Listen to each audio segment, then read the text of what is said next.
Hello there, my very good friends. On today's wrestling news, a major free agent is heading to AEW. A main roster WWE star has joined NXT full-time. John Moxley is speaking about blood and he's got a lot to say. And the latest update on Thunder Rosa. Also Blue Kane. Hi. Also Blue Kane. I'm Andy. I'm Phil. That's Phil. This is the news. This is all over the place already. I love it. Fine, we'll get it back. Literally the only two people in the office today. You'll have to see it. But we're going to kick this wrestling video off by talking about Kota Ibushi. He's going to AEW, man. Pretty cool. This is according to Fightful Select. They report that there have been negotiations between Kota and the Tony Khan helmed promotion, and talent are of the belief that Ibushi will be coming in for an AEW appearance soon, with blood and guts specifically mentioned as somewhere he could show up. Now that's in just a couple of weeks. It's in Boston. Probably got a bunch of big stuff lined up for that show.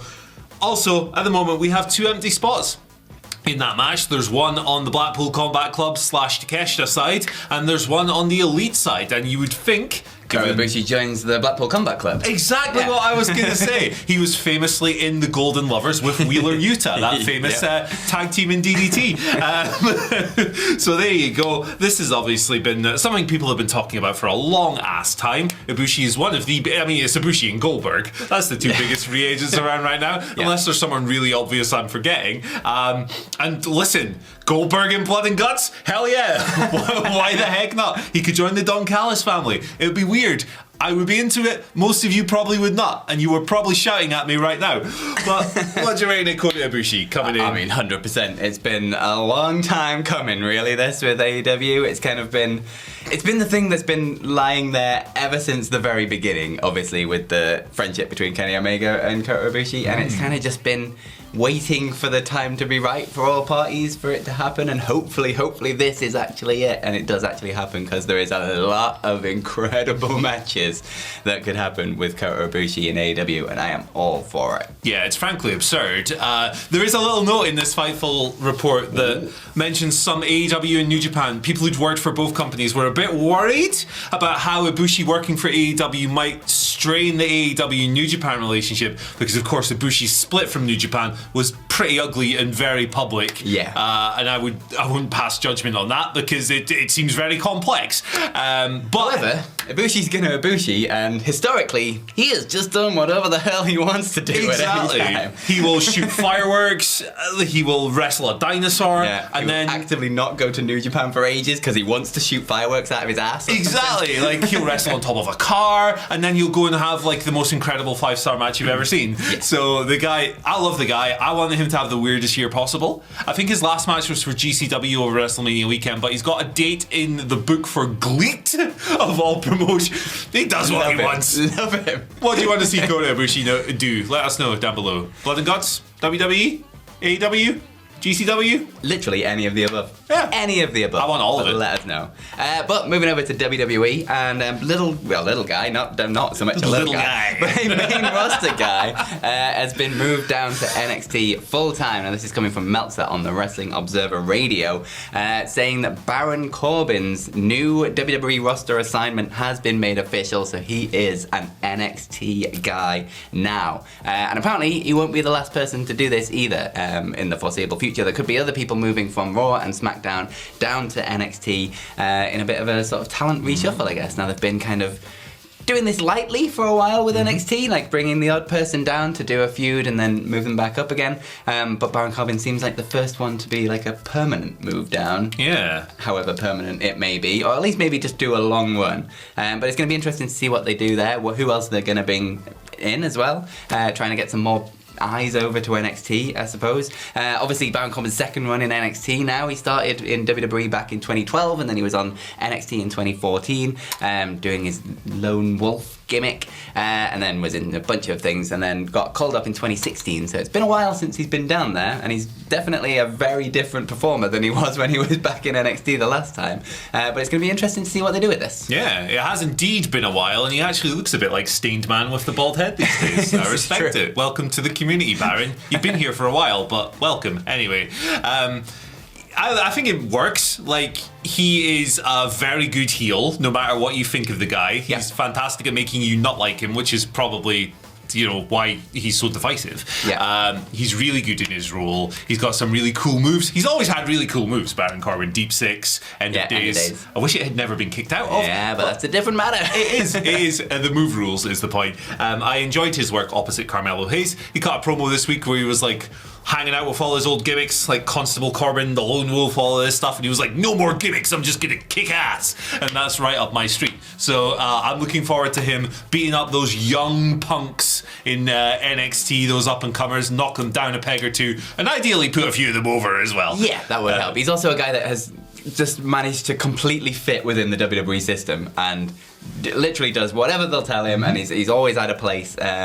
And he'd be a good guy to have down in NXT, just to sort of teach the new people sort of how WWE works a little bit and how to succeed within that system, which is hit and miss sometimes. It can be really quite difficult. So it'd be some good knowledge to have down there. Goes to show that he might not be the flashiest wrestler in the world, but every promotion could use at least 2 or 3 Baron Corbins. 100%. I'll never insult his steak cooking ever again. By the way, that was a bad moment last year.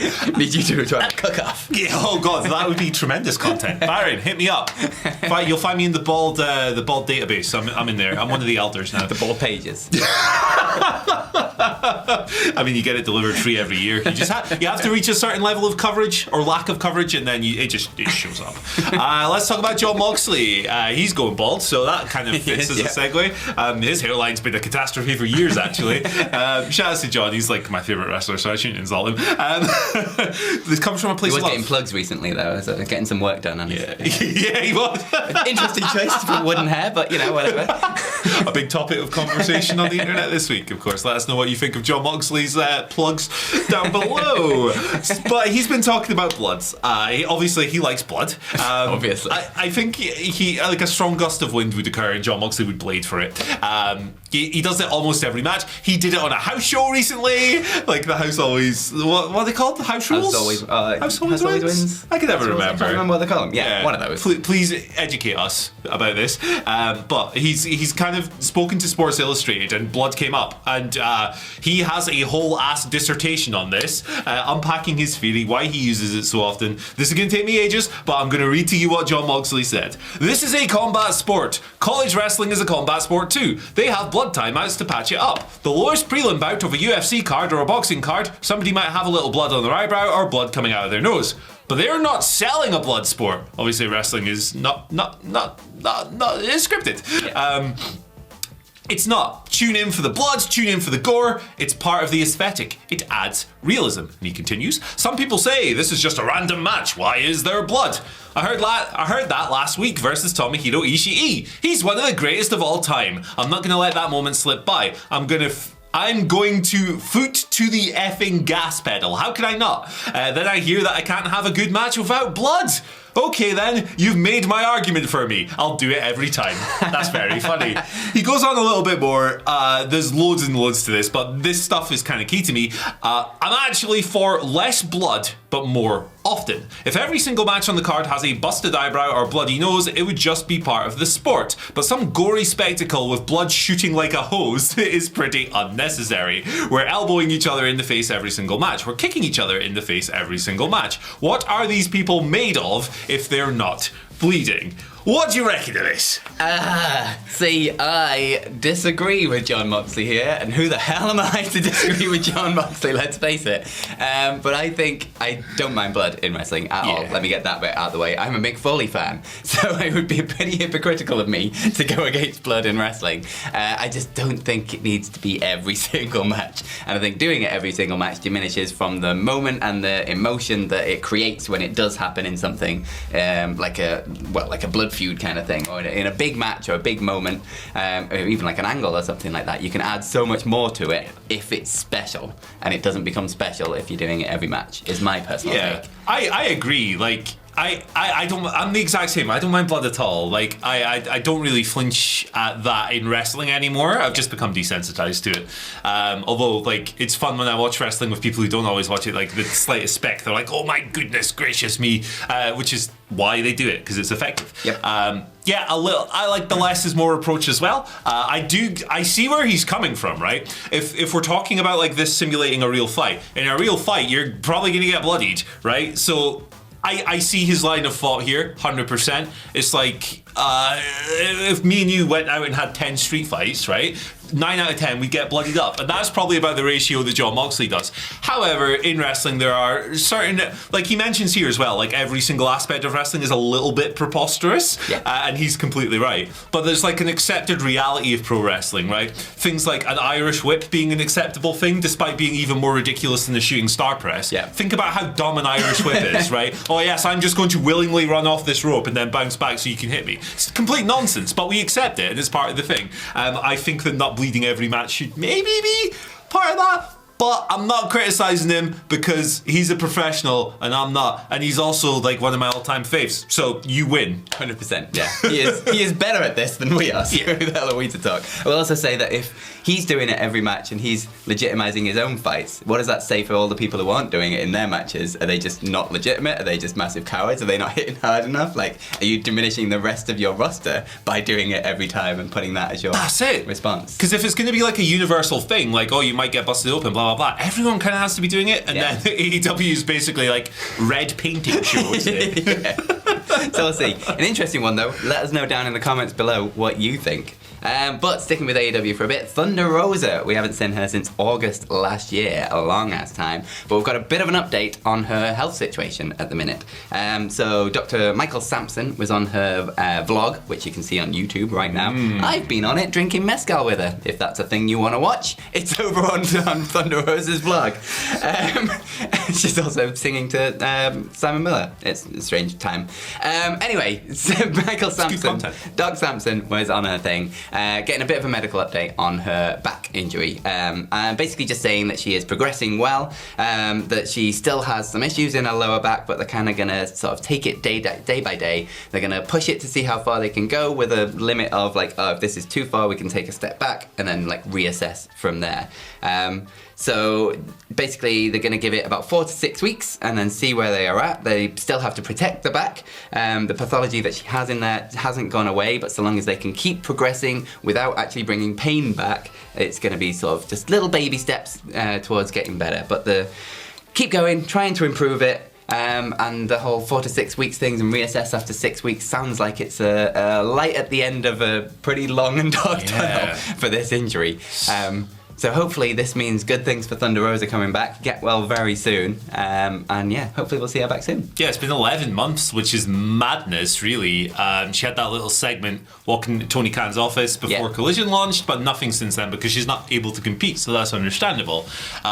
She's turned into like the kind of injury that when she had to drop the title and stuff, it was like, she was very upset, very emotional. So it was like, okay, this is probably worse than we know. But I think this timescale has just exploded to a level that everyone, apart from people who are in the know in the situation, Thunder Rosa, those close to her, Dr. Sampson, AEW, it's just kind of wild. So yeah, best wishes to her. Great friend of the channel. She's been very generous in her time. She was on our Night of Champions. She was on our Night of Champions. For goodness sake. So we wish Thunder Rosa all the best. I'm looking forward to seeing her kicking ass, maybe on Collision. 100%. Yeah, it'd be good stuff. Let's move over to today's YouTube community questions. Hello.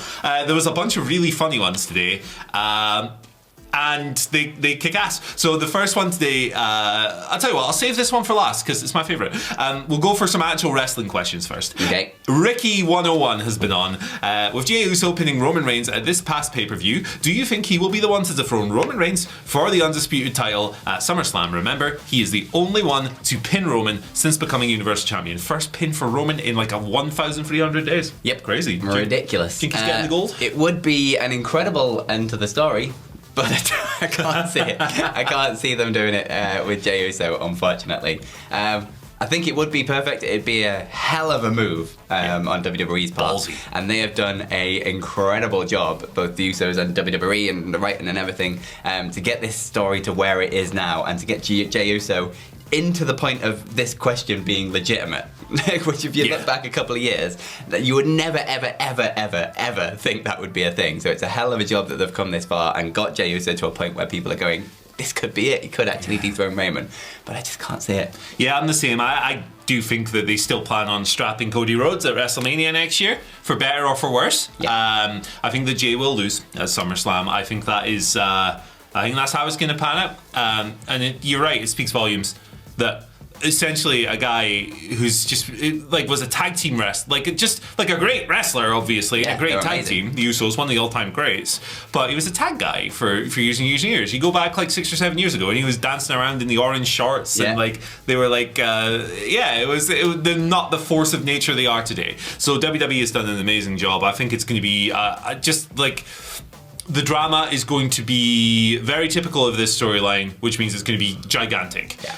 And it's a good main event for SummerSlam. Looking forward to it. This one, who's this from? Bill Kendall, 911. Oh, there you are. Hello, legends. 2 quick questions. Number 1, who turns on the other first, Adam Cole or MJF? And number 2, what the heck is a gentleman's free? Thanks a lot. I'll explain the gentleman's free real quick. A gentleman's free is a 3-star match rating, right?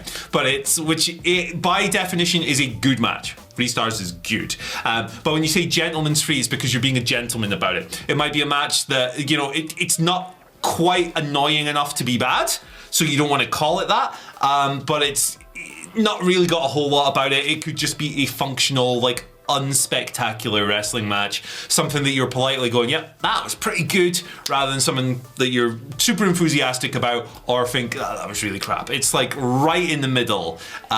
You're being polite, you don't want to bury it, but at the same time, it's not out of this world. That's a gentleman's free. MJF or Adam Cole, who's turning? It's got to be MJF. Come on.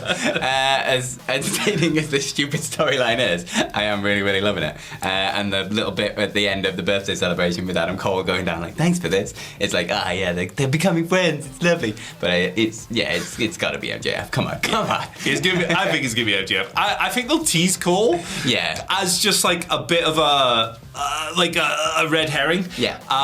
And they've done a good job with him so far because they've painted him as being in control of this relationship, which MJF isn't used to. Usually when MJF does these fake friend storylines, and he's done a few of them, he's obviously pulling the strings. Yeah. And he's trying to do that here, but Adam Cole's a smart guy and he's not falling for it. It's good storytelling. I agree. MJF's turning on him.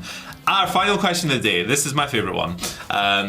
If your this is from Black Torch, who asks, if your respective favorite active wrestlers were to go on a retirement tour, which 3 matches / opponents would you want to see them wrestle?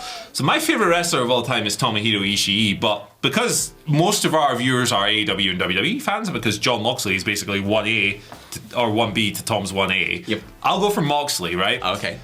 Eddie Kingston, I need to see that match again. This is his retirement tour. But then I'm going a bit, it's not really left field, but his last 2 opponents I want to see him face are Roman Reigns and Seth Rollins. Because Shield's great, haven't scratched that itch in a long time, and John Moxley is a very different beast to Dean Ambrose. I think it'd be great. Nice, I like it. Mine is Bryan Danielson. Nice. For obvious reasons. Nice. And the retirement tour, I would. Kota Ibushi is one of them, harking back to the first story today. Boom. That would be incredible. The other one is, what was the other one I was going to say? Danielson, Ibushi. This guy? Blue Cane? Blue Cane, yeah. 100%. Bryan Danielson versus Blue Cane. What was the other one I was going to say? It was in my head. The other one of them was Pac. Yes, Danielson hell yeah. versus Pac. Hell yeah.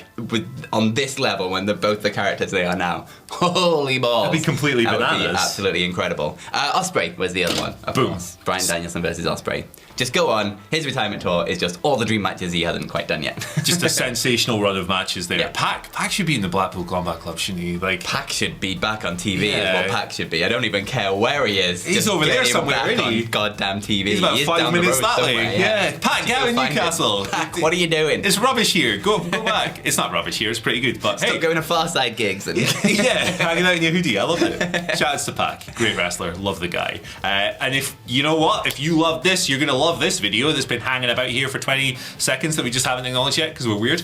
Thank you. Bye.